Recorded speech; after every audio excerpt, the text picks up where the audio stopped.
Hello, welcome. This is Blockchain Bloom, the blockchain educator. I'm Matt Lipink, and in today's video, I'm going to talk about that actually the inflation decreased from November to December. So actually, these are good news because it looks like what the Fed is doing at the moment, it's working. And the market was kind of undecided at the moment when the CPI data was released. Let's talk about this. Then the second topic I would like to discuss, that 90% of businesses adopting blockchain technology, so quite a lot of businesses working on it. And then we have here crypto.com, which announces a 20% staff cut, just like Coinbase did this week. So guys, all this in today's video.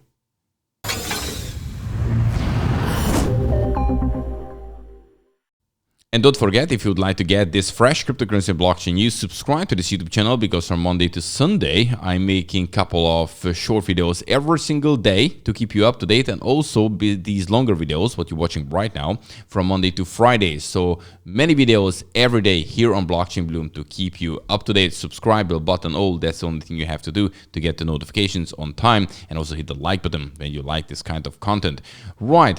Now we move on to the market, where we can see that the Bitcoin is still going up 4% in the last 24 hours, which makes Bitcoin 18,920 US dollar. Ethereum up 0.9%. Interesting how Bitcoin is leading right now the game here.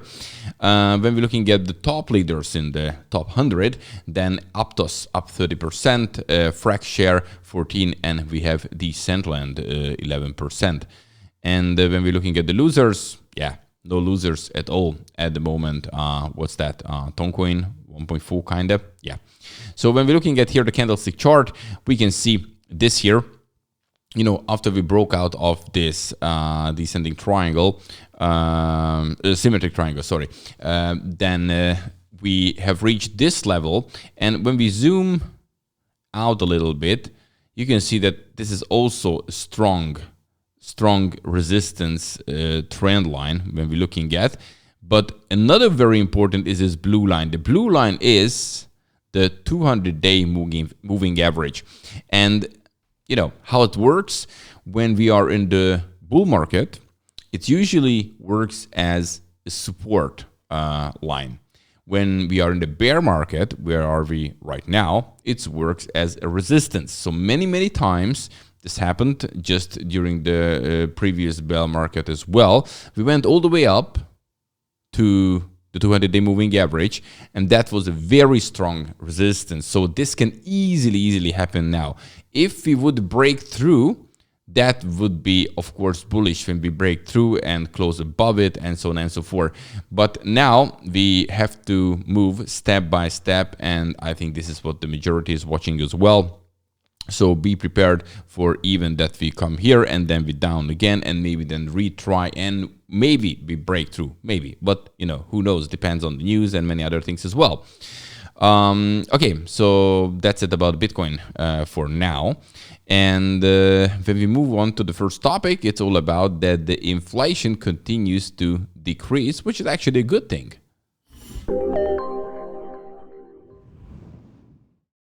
So yesterday, the longer-awaited CPI, core CPI, came out, and actually it was spot on, just as it was predicted, because the consumer price index fell 0.1% in December. That was exactly meeting the expectations. This is the biggest drop since April 2020. And actually the core CPI rose 0.3%, also in line with estimates. So it worked perfect. So with this, the CPI rose is 6.5%, and the core increase is 5.7%, which means it's getting smaller and smaller inflation month by month, after we had a pretty big one in the summertime. So now, the next important thing, the next important date is here. This is the FOMC meeting, 31st of January and 1st of February. And obviously the press conference will be on the 1st of February. And now we will see how the Fed is using this data and what is their plan, because it can happen that maybe it will be a 50 basis point now, and the next FOMC meeting, which is here in March, it will be like the 25. So maybe we start, slowly slow down with the increase, then reaching with not increase, and then the Fed pivot. So this can come up, and this was definitely a positive thing if you would like to go in this direction. But we do know that the Fed is quite strict with their monetary policy. What we're doing right now, the goal is to bring down inflation, and they don't care about the economy in short term, because that's their main goal. So yes, that was the big news, came out yesterday, and we could see that the market was kind of undecided actually first. Okay, you can see it here, maybe not the 4-hour one. Actually, even the hour one shows it better. Where is it? Yeah, there you go. Yeah, so, nothing happened then here for a while. But how was it actually? It's confusing that here is Hungarian time and, all these kind of things. But yeah, here. So it went up, and then it went down, and then it started to then go up again. So this is how it played out. Yeah. Okay, so that was the first topic. Now, hope for the best. It could be a very, very interesting year. This year could be when we actually really move from the bearish market towards the bullish one. Not saying hitting all-time highs or something like this. No. We could be for a long time sideways, and then, break out, maybe reach the level, 30,000 at Bitcoin. Who knows, So I'm not hoping for new all-time highs in this year, obviously. But maybe finding the bottom and then move towards the upside. Okay, next topic. The next topic is about that many companies taking blockchain technology quite seriously, as 90% of the businesses, according to a survey, adopting this technology. So here you can find a survey made by Casper Labs, which shows that actually almost 90% of the businesses adopting blockchain technology. And yeah, well, here the poll was conducted via 603 business enterprise decision makers in the United States, in the United Kingdom, and China. And nearly 90% of the business surveyed reported deploying blockchain technology in some capacity, with 87% saying they plan to invest in blockchain in the next year. So this is particularly pronounced in China, where over half of the respondents plan to invest in blockchain in 2023. So they kind of agree here that it's huge encouraging to see businesses understanding that blockchain is not a competitor, it's rather a solution. And businesses that already utilizing the technology are benefiting from its main capabilities, and this is security, 42%, and the copy protection, another 42%. So those in the IT-based operation are using blockchain for things such like internal workforce, 40%, supply chain efficiency, 34%, yeah, and software development, 30%, among others. So, yes, blockchain is obviously not good for everything. It's very important, but it looks like that the industry takes it serious, and many businesses would like to adopt it, use it. First of all, understand it. I think that would be a kind of key fact.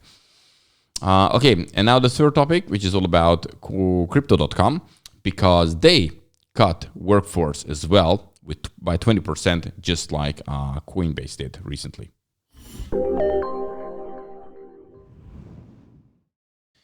Well, almost every day I can mention a crypto company, they firing people, and now here's the new announcement. This one came from the CEO of crypto.com, announcing 20% staff cut.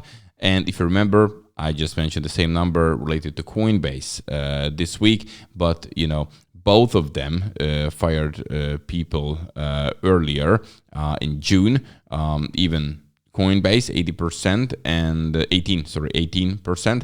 And here crypto.com back then 5%. So, well, what actually the co-founder and CEO of Crypto.com, Chris Marsolak, said is that why we continue to perform well, growing to more than 70 million people users worldwide and maintaining a strong balance sheet, we have had to navigate ongoing economic headwinds. So, well, it looks like that, well, everything is fine. By the way, this is how life is in the bear market. They have to cut stuff, and probably in the next bull market, they're hiring again as usual. Yeah. Okay, so it's nothing surprising. This is what you usually think crypto companies will do in this bearish time. We were expecting it. Binance is the surprise here because they are the only ones. They, as I said yesterday, they increased in 2022 from 3,000 people to 8,000 people, and they're planning to hire 15-30% more people in this year, 2023. So, but they are like, the biggest. Well, guys, that's it for today. And don't forget, during the weekend, you're getting the short videos. Don't forget to subscribe, subscribe the button all, and then you're getting the notifications as soon as a new video is out. And of course, Monday, I'm back with the freshest. So I wish you an amazing weekend. Have a good one. Bye-bye.